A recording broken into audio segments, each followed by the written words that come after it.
이스라엘 백성이 광야의 긴 방랑을 끝냈습니다. 그리고 가나안 땅을 정복하는 두려운 싸움도 이제 다 마무리되었습니다. 땅도 이 앞에 장에 보면 분배가 다 끝났습니다. 이 모든 것은 어떻게 가능했습니까? 하나님의 전적인 인도하심이 있었기 때문이었습니다. 그렇죠? 그래서 이제 1절부터 13절까지 하나님의 그 인도하심을 요약했습니다. 그리고 14절부터 우리가 읽었던 14절부터 맨 첫 번째, 그러므로 이제는 하나님을 오직 여호와만을 섬기라. 너희가 직접 택하라. 이방의 다신적인 환경에서 적응할 것인지 아니면 유일하신 하나님 여호와를 섬길 것인지 선택하라. 촉구하는 내용이 오늘 말씀에 나와 있습니다. 얼핏 보면, 이렇게 보면, 아니 자세히 봐도 너무나 당연한, 그 대답이 너무나 당연한 질문을 하나님께서 하고 계십니다. 여호수아를 통해서. 여러분들이 만약 여기 여호수아의 질문을 받는 이스라엘 백성들이라면 여호수아 앞에 서서 여러분들은 오늘 무엇이라고 대답하시겠습니까? 1번, 아니요, 우리는 가나안 땅의 이방신들을 섬기겠습니다. 아니면 2번, 네, 우리는 오직 여호와 하나님만을 섬기겠습니다. 여러분들 어떤 대답을 선택하시겠습니까? 1번 아니요, 1번, 2번.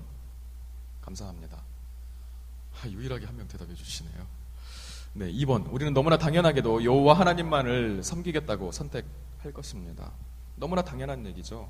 그런데 왜 하나님은 이렇게 당연한 질문을 오늘 이스라엘 백성들에게 하고 계시는 것일까요? 하나님 왜 이렇게 당연히 여호와 하나님을 섬기죠. 그렇게 큰 권능을 체험하고 여기까지, 이 가나안 땅에까지 들어왔는데 굳이 다른 대답을 할까봐 하나님이 그런 질문을 하셨을까요? 여러분은 왜 여기서 여호수아를 통해서 하나님께서 이스라엘 백성들에게 이런 대답을 듣고자 하시는지, 그 이유는 무엇이라고 생각하십니까? 저는 이 본문을 보면서 선녀와 나무꾼 이야기가 생각이 났습니다. 여러분도 다 어렸을 때 들어보셨을 줄 압니다. 그 선녀와 나무꾼 이야기가 참 비극적이라고 생각했습니다. 왜냐하면 그 부부는, 선녀와 나무꾼 부부는 결코 자유로운 사랑의 관계라고 할 수 없기 때문입니다. 선녀의 입장에서 생각해 볼 때 선녀가 왜 나무꾼과 결혼을 했습니까?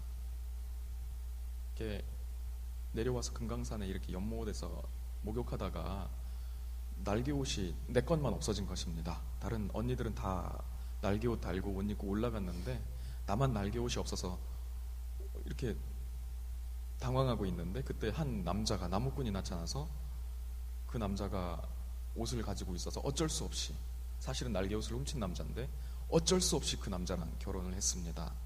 그리고 나중에 사슴이 원래 그 나무꾼에게 충고를 해줬었죠.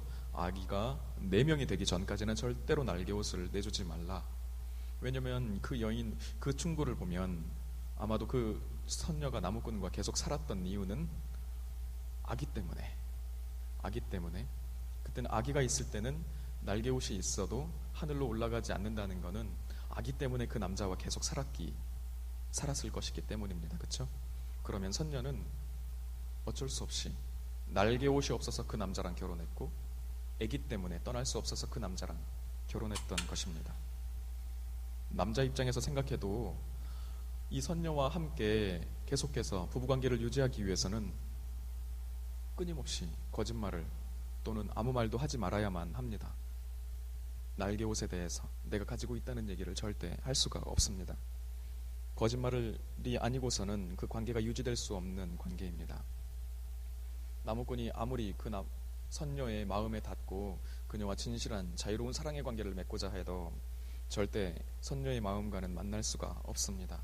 날마다 얼굴을 맞대고 날마다 몸을 부대끼며 살아도 결코 그 선녀와의 자유로운 사랑의 관계는 이루어질 수가 없습니다. 왜냐하면 그 관계는 어쩔 수 없이 이루어진 관계이기 때문입니다. 만약 진실한 선녀와 나무꾼과의 관계가 이루어지려면 어떻게 해야 될까요? 필연적으로 선녀에게 자유로운 선택권이 주어져야 하겠죠. 아기가 4명이 되기 전에, 그 전에라도 날개옷이 주어지고, 자, 제가 이러이러한 사정이 있었습니다. 당신이 이 날개옷과 날개옷을 가지고 바로 천국으로, 하늘나라로 올라가는 것과 그리고 나와 사는 것 중 선택하십시오. 그리고 만약 선녀가 자유로운 선택으로 날개옷을 선택하면서도 그 남편과 함께 살겠다고 날개옷을 보고도 선택한다면, 그때서야 비로소 선녀와 나무꾼의 아름다운 사랑 얘기는 시작될 수 있는 겁니다. 그렇죠? 저는 바로 이것이 오늘 하나님께서 우리에게 자유로운 선택을, 이스라엘 백성들에게 너네가 선택하라고 우리에게 날개옷을 주시는 바로 그 이유라고 생각을 합니다. 하나님께서는 이스라엘 백성들과 하나님이 가지고 계시는 힘 때문에, 또는 그 엄청난 능력 때문에 어쩔 수 없이, 그들의 필요가 충족되었기 때문에 어쩔 수 없이 그 이스라엘 백성들과 사랑의 관계를, 그냥 그런 필요 때문에 맺어지는 그런 관계를 하나님은 절대로 원하지 않으시는 것입니다. 하나님께서는 이스라엘 백성들이 기쁘고 즐거운 마음으로, 자유로운 마음으로 하나님 앞에 나와 하나님을 예배하고 찬양하기를 원하시는 것입니다. 우리가 하나님과의 관계를 맺어도 죄를 짓고 하나님께서 우리에게 주실 벌이 두려워서, 또는 하나님을 섬기지 않으면 우리에게 어떤 화가 임할까 봐 어쩔 수 없이 두려움 때문에 하나님을 예배하고 경외하는 것은 수준 낮은 관계입니다. 하나님께서 우리에게 원하시는 것은 그런 굴종이 아니라 우리의 의지를 다하고 우리의 뜻을 다하고 우리의 힘을 다해서 하나님을 사랑하는 그런 진실되고 자유로운 사랑입니다. 하나님의 명령으로 어쩔 수 없이 하는 그런 사랑을 원하지 않으시는 거죠. 그래서 오늘 여호수아 24장에 영토를 다 분배하고 나서 나오는 것 같은 그 시절에 나오는 이 질문은 모든 시대에 모든 성도들에게 다 항상 주어지는 질문입니다. 너희가 정말 여호와를, 그러므로 이제는 여호와를 섬기려 하느냐? 하지만 우리는 게으름에 또 취해 있고 잠에도 취해 있고 세상의 달콤한 것들, 그리고 자극들, 욕망의 정신이 팔려 있죠.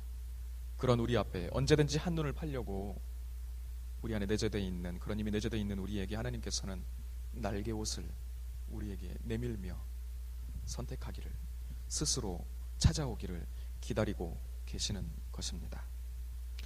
여러분, 하나님께서 지금도 하나님을 그렇게 예배하기를, 진심으로 기뻐하기를 기다리고 계십니다. 여러분, 하나님만 오직 섬기시겠습니까? 섬기시겠습니까? 자꾸 대답을 강요해서 죄송합니다.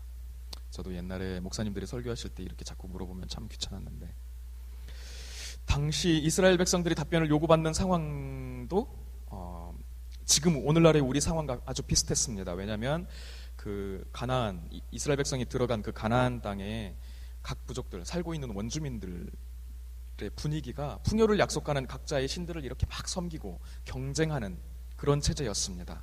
그러니까 하나님께서 지금 요구하시는 이스라엘 백성들이 하나님을 섬기려면 하나님 외에는 다른 신들은 절대 인정할 수도 없는, 이런 건 굉장히 독특하고 특이한 것이었습니다. 이스라엘 민족들 빼고는 다들 풍요를 약속해주는 그런 이방 신들을 섬기고 있었습니다. 그래서 하나님을 이들에게 섬기는 것은 그런 모든 유혹과, 우리도 쟤네들처럼 저런 신을 섬기면서 좀 부자로 좀 살아봤으면 좋겠다 하는 이런 마음들을 다 버리는 것입니다. 우리랑 비슷하죠. 오늘날도 우리가 하나님을, 오직 하나님만 섬긴다는 것은 의로운 일을 위해서라면 눈앞에 있는 어떤 작은 이익을 포기하는 것을 뜻합니다. 생존을 위해서 뭔가 진리를 타협하지 않는 것을 뜻합니다. 경쟁에서 살아남으려고 공허하게 보이고 아주 시간 낭비처럼 보이는 예배, 이 예배를 소홀히 여기지 않는 것이 여호와 하나님을 섬기는 것이지요. 부와 성공을 추구하고 그것이 너의 인생의 목적을 이룰 것이다라고 말하는 세상의 외침에 귀 기울이지 않는 것입니다. 우리는 입술로 쉽게 기도하며 찬양하며 오직 여호와만 섬기겠습니다, 정말 하나님만 섬기겠습니다라고 얘기를 하는데 우리의 삶으로 정말 보여줄 수 있을까요? 제가 이전 고시촌에서 10년 정도, 제가 이전에 고시촌에 있을 때 한 10년 정도 거기서 생활을 했다고 그 전에 말씀드린 적이 있습니다. 많은 고시 합격생들을 보아왔습니다. 그 중에는 또 이제 들은 얘기도 많이 있습니다. 그 전부터 이제 고시촌에서 사역했던 목사님으로부터 들은 얘기도 있습니다. 그 중에는 내가 합격하기만 하면, 사법고시에 합격하기만 하면 인권 변호사가 되겠습니다 라고 말하는 사람들이 많이 있었습니다. 가난하고 힘없는 자들을 돕는 법조인이 되겠습니다 라고 기도하며 고백했던 많은 사람들이 있었습니다. 그런데 정말 하나님께서 그들이 하나님의 도우심으로 사법시험에 합격하고 행정고시 합격하게 했을 때 그들은 정말로 그러므로 이제는 오직 여호와만 섬겼을까요? 그들은 어디론가 사라져버리고 말았습니다. 합격생이 되자마자 어디로 갔을까요? 노는 물을 갈아탄 거죠. 이제 합격생들이 있는 그곳으로 가서 이제 이곳에서 더 나은 삶과 더 숭고한 목표를 위해서 그곳으로 떠나버린 것입니다. 인권 변호사가 된 사람은 아직 한 명도 못 봤습니다. 자신들이 속한 사회 속에서 더 유리한 위치를 점하고 그것을 위해서 공동체를 옮기고 같은 지역에 살면서도 교회도 옮겨가고 법조인 선교회가 있는 곳으로 하나님이 주신 날개옷을 받아들고 그 날개옷으로 하나님을 기쁨으로 섬기겠다고 나아간 것이 아니라 그 날개옷을 달고 헐헐 어디론가 자기의 욕심을 쫓아서 날아가 버린 것입니다. 여러분, 오직 여호와 하나님만 섬기실 수 있겠습니까? 연세대학교는 하나님이 세우신 학교라고들 합니다. 정말인가? 정말 그렇게들 얘기하시나? 지난 8월에 취임하신 부총장님의 인사말을 보니까 이런 문구가 있더군요. 사람은 세월이 지나면 늙어가지만 하나님께서 세우신 연세대학교는 세월이 흐를수록 발전하여 세상을 위해 쓰임받는 인재를 길러내는 소명을 다해야 할 것입니다. 정말로 하나님께서 이 학교를 세우시고 여기까지 인도하신 것이 확실하다면 그러므로 이제는 하나님의 날개옷을 받아들고 어디로 가는 것이 맞겠습니까?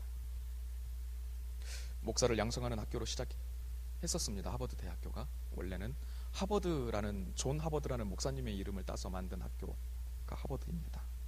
세계적인 명문 대학이 된 것처럼 이제 연세대학교도 이전에는 하나님이 세우시고 인도하셨지만 이제는 세계적인 명문 대학으로 거듭나야죠.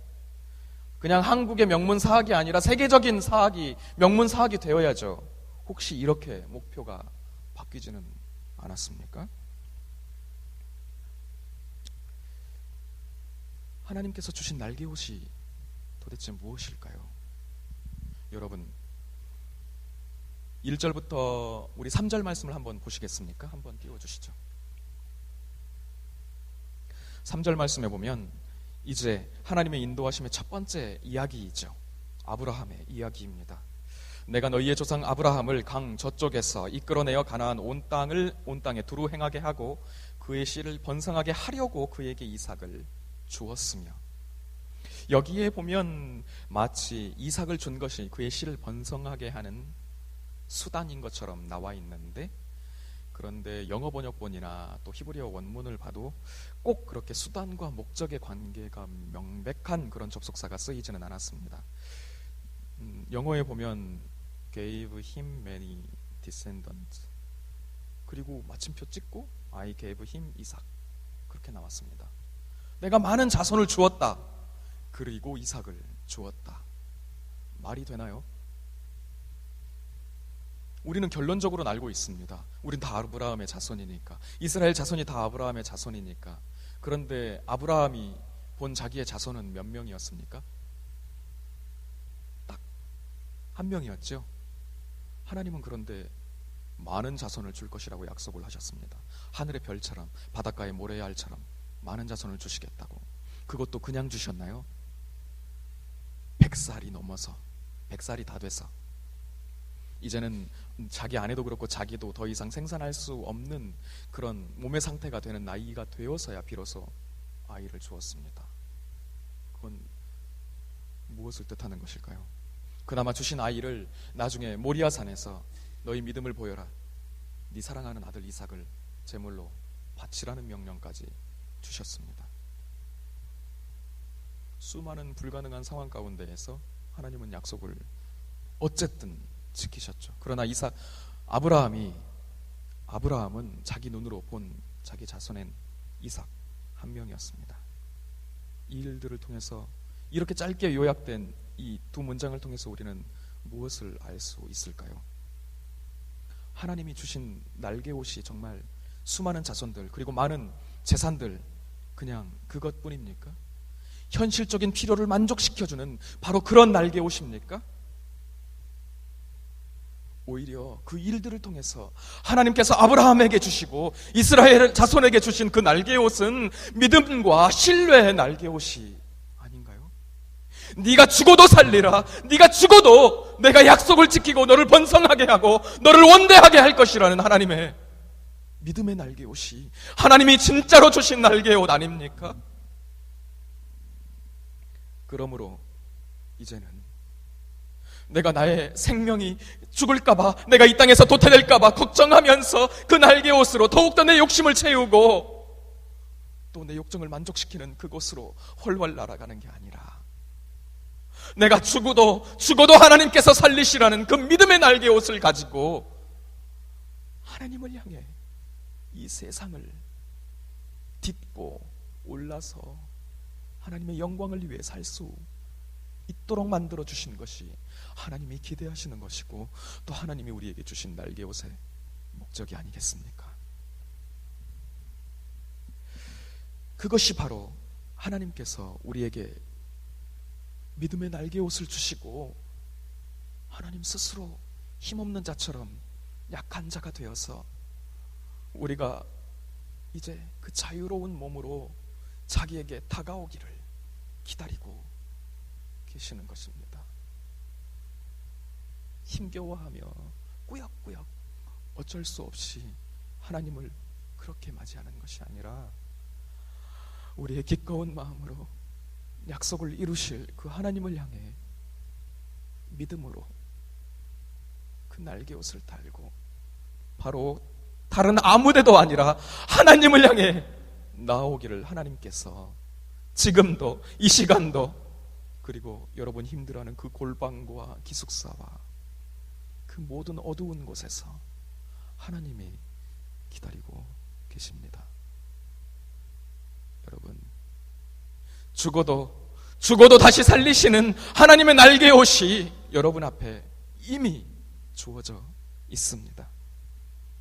그것을 가지고 우리 예배하며 하나님 앞에 나아갑시다.